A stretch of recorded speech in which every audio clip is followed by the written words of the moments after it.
Exporting a Salesforce report to Excel is quick and can be done in both Lightning Experience and Salesforce Classic.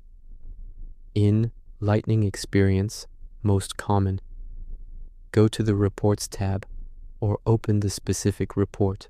Find and open the report you want to export, then click Run if it hasn't been run yet. Click the drop-down arrow next to Edit or the Actions menu and select Export. Choose an export view, formatted report. Keeps the report layout, groupings, and headers. Exports as .xlsx only.